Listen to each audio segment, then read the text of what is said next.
So I've had to make this video because it happens every single time that I ask a client to keep a food diary, and there's no doubt that it's happening to you as well. Now when a client signs up with me, if they're tech savvy, I'll always get them to log their food diary on MyFitnessPal. Everyone knows what MyFitnessPal is now.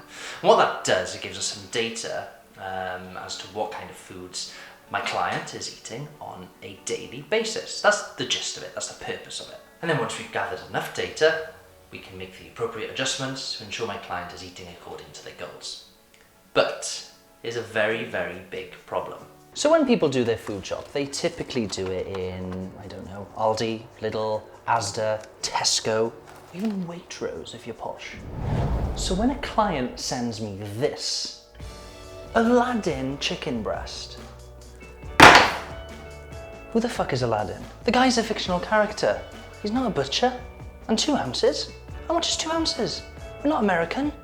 Use grams for And this is why so many people fail and give up in their journey to live a healthier, happier and sexier life. It's because they miss tracking their food intake. I've heard so many people say, thing is, Betty, I've tried this MyFitnessPal malarkey. I was only eating 1,000 calories a day and I didn't even lose a pound. I think my thyroid's fucked.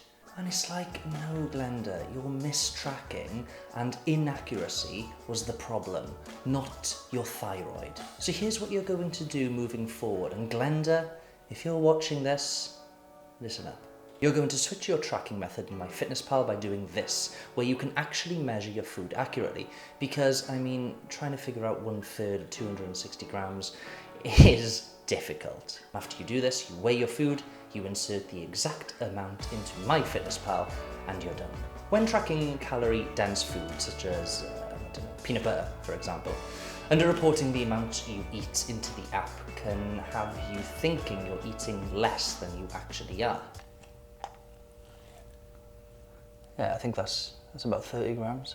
The difference in these calorie-dense foods can be huge, where, say for example, MyFitnessPal will say that you're eating 1,200 calories, but you're actually consuming 2,200 if you were to track it accurately. Now, you're probably thinking, this is all a bit too much for me, I can't be asked to weigh everything and track everything. Good, I'd be exactly like that as well. But remember, it's temporary. The long-term goal is to have you slowly move away from using the app, having you to eat intuitively and independently. But first you need practice and understanding and basic knowledge of the nutrients in certain food groups. Now, over the last few months, I have been working on something pretty damn exciting. It's going to remove all of the kind of ifs and buts and myths and misconceptions you may have with all things fitness. And it's not only that, but it's going to allow you to kind of exercise from home. You can set up your own home gym and everything else, because I have done it with a few clients in the past, and I'm going to be teaching you everything that you need to know in this course, so keep your eyes peeled for that. Thanks for watching, and I will catch you very, very soon.